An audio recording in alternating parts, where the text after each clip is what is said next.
Fala, meu amigo, minha amiga, tudo bem com vocês? A gente já está agora no nosso quarto dia, no nosso quarto capítulo de Provérbios e olha, se prepara porque hoje Deus vai falar muito com a gente, eu tenho certeza. Então, bora pro capítulo? O capítulo 4 de Provérbios se inicia com os conselhos de um pai para o seu filho, como a gente já tem observado em outros capítulos desse livro. Nos versículos 3 e 4, ele diz assim: Quando eu era menino, ainda pequeno, em companhia de meu pai, um filho muito especial para minha mãe, ele me ensinava e me dizia: Apegue-se às minhas palavras de todo o coração. Obedeça aos meus mandamentos e você terá vida. O que a gente pode observar, a gente pode entender dessa recorrência do livro de Provérbios em insistir para que um filho não abandone o ensino do seu pai é um verdadeiro contraponto àquilo que o mundo prega. O mundo prega uma suposta liberdade para o jovem, especialmente. O mundo diz que o jovem tem que ser livre, ele tem que se desligar das amarras, se desligar da sua família, viver a sua própria busca pela felicidade. Mas o que a gente observa, na verdade, são jovens se perdendo pelo caminho, jovens que não sabem qual é o seu propósito, jovens que negociam os seus valores e, às vezes, até mesmo perdem a vida. Já o que a sabedoria nos ensina, por outro lado, é que a gente não pode abandonar os nossos princípios e também não podemos virar as costas àqueles que nos amam e querem o nosso bem. É lógico que com o crescimento, com a idade, vem a maturidade e a responsabilidade. Uma hora ou outra você vai precisar tomar as suas próprias decisões. Ninguém vai poder dar os seus passos por você. O seu caminho ele é totalmente seu para trilhar, você pode escolher viver a vida como você quiser. Não vai ser Deus ou qualquer outra pessoa que vai decidir como você deve fazer. Agora, o que a Bíblia nos aconselha é diminuir a nossa chance de errar por meio da opinião das pessoas que têm mais experiência e que estão preocupadas com a gente e os conselhos do próprio Deus pela sua palavra. A partir do versículo 14 do capítulo 4 de Provérbios, o autor começa a introduzir um assunto que também vai ser muito recorrente ao longo de todo o livro: o caminho dos maus, dos perversos, em comparação ao caminho dos justos. Na verdade, em toda a Bíblia, é muito comum ver essa estratégia de argumentação, digamos assim, você comparar um aspecto positivo com um aspecto negativo. Por exemplo, em Provérbios a gente vê muito o caminho do mal e o caminho do justo. A gente vai ver também a conduta do sábio e a conduta do tolo. A gente vê um contraponto entre a luz e as trevas, e por aí vai. Dos versículos 14 até o 17, o autor descreve o que seria essa conduta dos maus, dos perversos, e coloca por que o justo, por que o leitor não deveria acompanhar essas pessoas más. Até que no versículo 18 ele chega na parte que eu quero destacar desse capítulo para hoje. Diz assim: A vereda dos justos é como a luz da aurora, que vai brilhando mais e mais até ser dia perfeito. Durante muito tempo eu ficava me perguntando, mas o que quereria dizer essa luz da aurora? A aurora é a alvorada, é o amanhecer. O que tem a ver a luz da aurora com o caminho dos justos? Como pode existir essa comparação? Então eu li o versículo 19, versículo seguinte, que diz assim: O caminho dos ímpios é como a escuridão, nem conhecem aquilo em que tropeçam. Olha aqui a dualidade. Mais uma vez, luz e escuridão. E vamos pensar, estamos falando sobre o caminho de alguém. Qual dos dois você escolheria para iluminar o seu caminho? A luz ou a escuridão? Eu diria que é óbvio que a luz, já que na escuridão você não consegue ver para onde você está indo, você não sabe se você está na direção certa ainda ou se você já se perdeu, você não sabe o que está a 1 metro, um passo à sua frente, então você pode tropeçar, como o versículo coloca. Já a vereda dos justos é como a luz. Aqueles que seguem a Jesus não estão como os ímpios, eles não estão perdidos. Eles têm uma direção, têm um objetivo, não estão vivendo a sua própria maneira. E eles têm a luz, eles têm o próprio Deus guiando e mostrando quais são os perigos que eles devem evitar pelo caminho. Lâmpada para os meus pés é a tua palavra, e luz para o meu caminho. Salmo 119, 105. Gente, só um parênteses aqui, eu lembro que esse versículo, Salmo 119, 105, foi o primeiro versículo que eu decorei da Bíblia. Lembro lá daquela época de escolinha dominical, que a gente lia a Bíblia, tinha uns versículos para gravar, e esse foi o primeiro que eu gravei, e até hoje eu me lembro. Então olha aí, aquela coisa de não se esquecer aquilo que você aprendeu quando novo. Fecha parênteses. Agora, o legal é que o versículo ele não fala apenas que o caminho do justo é como a luz. Fala que é como a luz da alvorada, do amanhecer. E como que é o amanhecer? Se você já acordou cedo alguma vez na vida, você sabe que por volta de 5 e pouquinho da manhã, normalmente, o sol começa a querer aparecer.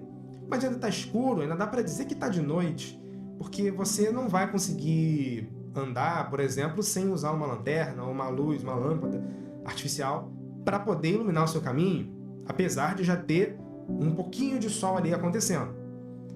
Mas você espera alguns minutinhos e você já percebe que o dia está bem mais claro. Às vezes nem são 6 da manhã ainda e você já consegue andar normalmente. Só que pode estar um pouquinho frio ainda, de repente, porque o sol ainda não está na sua plenitude. Mas passam alguns minutos e o sol já está alto no céu. Ele já está iluminando tudo, já está deixando o dia claro. Você não tem nem mais como usar uma luz artificial porque já tem o sol iluminando tudo. E já está inclusive mais quente também porque o sol já impacta a sua temperatura no ambiente. Esse seria o dia perfeito. O dia na sua completude, digamos assim. Agora, vamos entender o que isso significa. Quando você decide mudar de vida, você decide seguir a Jesus, de repente você ainda não sabe de muita coisa, você ainda não sabe direito como orar, você não sabe como ler a Bíblia, não sabe por onde começar, tem coisas que você lê e não faz ideia do que queiram dizer. Você ainda não sabe discernir a voz do Espírito Santo. Tudo que você tem é a fé de que Deus está caminhando ao seu lado, mesmo que ainda pareça um pouquinho escuro ao seu redor. Mas aí você continua a caminhar. Você insiste em ler a Bíblia, você persevera na oração, mesmo que aquilo seja ainda meio estranho para você, você sabe que é importante. Até que isso passa a fazer parte do seu dia a dia, se torna um hábito, se torna um estilo de vida. Você também não entende muita coisa ainda, mas você sabe já que a sua vida não é como ela era antes. Você sabe que tem um propósito. Até que um dia você sente que Deus falou com você. Tem um pastor que eu gosto demais, que ele, uma vez numa pregação, brincou. Você tem a sensação de que pode ser que de repente, talvez, quem sabe, Deus tenha falado com você. Você sente algo diferente que pode ser que seja a voz do Espírito Santo. E aí você dá ouvidos a essa voz e então você vê o resultado. E aí você já sabe que Deus fala com você. É como o profeta Samuel, quando ele ainda não era profeta, ele era um menino, ele era jovem, estava ali aos pés do sacerdote e ele ouviu alguém chamando ele de noite, não sabia quem era, achou que era o sacerdote, mas ele viu que era a voz de Deus. E depois ele se tornou um dos principais profetas do Antigo Testamento. Com a gente também é assim. E você continua. Dessa vez, ao ler a Bíblia, você sente que o próprio Deus está falando com você. Aquelas coisas que não faziam muito sentido passam a ter um sentido diferente. Você começa a entender o que quer dizer a Bíblia. E aí você percebe que versículos que você já leu várias e várias vezes têm um significado novo. Mesmo que você lê o mesmo versículo todos os dias, você vai conseguir entender algo diferente a cada vez que você lê. Você agora já entende por que a gente fala que a palavra de Deus é viva. E você segue nesse caminho. E o Espírito Santo te incomoda a orar por alguém. Os seus momentos de intercessão já não são mais os mesmos. Quando você se ajoelha no seu quarto, ao pé da sua cama, para orar, parece que o ambiente se transforma. De repente, como um amigo meu conta, você até sente que tem uma pessoa ali do seu lado, orando junto contigo. A oração agora já não é mais uma fala, ela é uma conversa, é uma via de mão dupla. Porque você fala, sabe que Deus te ouve e te responde. Em mais alguns passos, você já sente incomodado a fazer uma loucura por Jesus. Você fica preocupado que você tem que anunciar a palavra dele para alguém. Você sente que Deus te chama para um ministério. Aquelas coisas que você imagina que nunca seria capaz de fazer, parecem que agora são a sua função no mundo. Você sente que Deus tem uma missão para você e você quer atendê-la. E aí você para e você olha para trás. Você lembra como era no começo de toda essa caminhada. Você lembra como eram as trevas nas quais você se encontrava e como a luz chegou tímida ali no começo, um primeiro raio de sol, já dando uma esperança que a sua vida iria mudar. E agora você está ao meio-dia, você não vê mais sombra nenhuma ao seu redor, porque o sol está brilhando forte no meio do céu. E você pensa, caramba, quem diria que um dia eu ia sair daquelas trevas e ia estar no meio de tamanha luz. Se você nunca desse aquele primeiro passo lá atrás, nunca saberia como a sua vida pode ser diferente. Então, se você ainda tem dúvidas, você está preocupado de como você vai começar nesse caminho, você até acha interessante a palavra de Deus, você se sente atraído pelo Espírito Santo, mas você fica preocupado, afinal de contas, existe um sacrifício muito grande necessário a você seguir os caminhos de Jesus. Mas se lembre de qual é a recompensa que Deus promete àqueles que escolhem a Ele. Aqueles que escolhem seguir a Jesus verdadeiramente nunca vão se arrepender, porque encontram a salvação para suas almas e a vida plena que Deus promete. E se você, que já começou essa caminhada, você já está seguindo a Jesus, mas sente que ainda está escuro ao seu redor, você ainda não entende direito as circunstâncias, tem vozes querendo te fazer desistir, querendo te desestimular, eu te incentivo a perseverar. É a persistência que gera o resultado. Lembra, a sua caminhada é como a luz do amanhecer.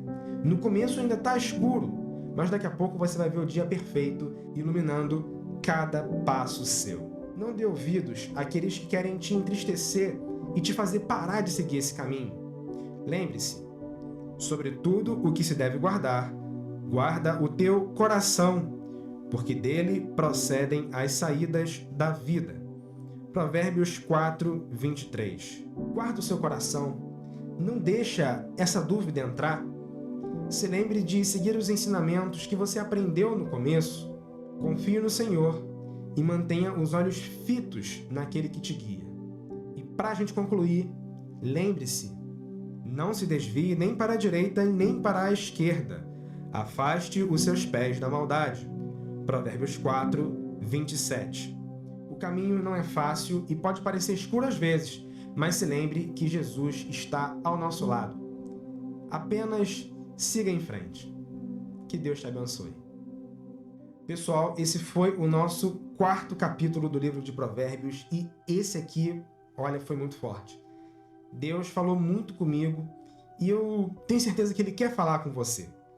Por isso, nesse momento, eu quero fazer uma oração para aqueles que querem conhecer mais a Jesus, que querem começar a entender essas coisas que eles ainda não entendem, que de repente ainda estão no escuro, mas querem conhecer a luz.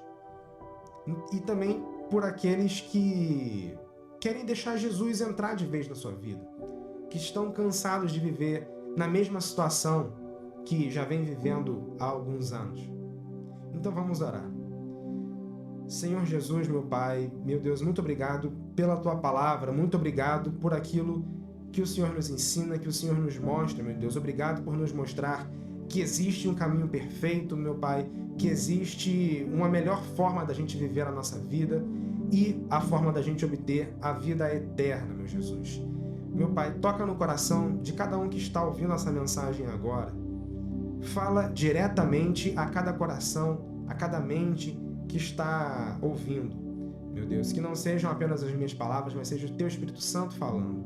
E, Senhor, entra no nosso coração, meu Pai, entra no nosso coração, preenche cada espaço vazio, cada espaço que ainda está escuro, que nós ainda não entregamos para o Senhor, e que o sol do meio-dia brilhe no nosso coração, brilhe na nossa vida, iluminando todas as trevas, meu Pai. Que a gente nunca mais viva a vida como vivemos antes e tenhamos a vida eterna em Cristo Jesus. Amém. Se você orou pedindo para Jesus entrar no seu coração pela primeira vez hoje, eu quero te incentivar a não ficar por aí, não parar por aí. Procura uma igreja local, procure pessoas com quem você possa compartilhar dessa decisão e que possam te ajudar nessa caminhada. Eu sei que a gente está vivendo agora num momento bem complicado, que infelizmente nos impede de nos ajuntar presencialmente. Mas mesmo assim procure, a gente tem a internet à nossa disposição, a gente tem os nossos amigos, às vezes você de repente tem algum amigo que é cristão e que pode te ajudar com isso, para você já saber como você vai poder continuar sua caminhada depois que isso tudo acabar. Não deixe de buscar uma igreja. Tudo bem que a salvação é individual e que a nossa caminhada com Cristo é nossa com Cristo, mas estar em companhia de pessoas que estão na mesma direção é fundamental para a gente conseguir vencer os desafios e conseguir perseverar. Por fim, não deixe de compartilhar essa mensagem para todo mundo que você acha que precisa ouvi-la. E fica ligado que Deus ainda tem muito para falar com a gente ao longo do livro de Provérbios. Até a próxima e fica na paz.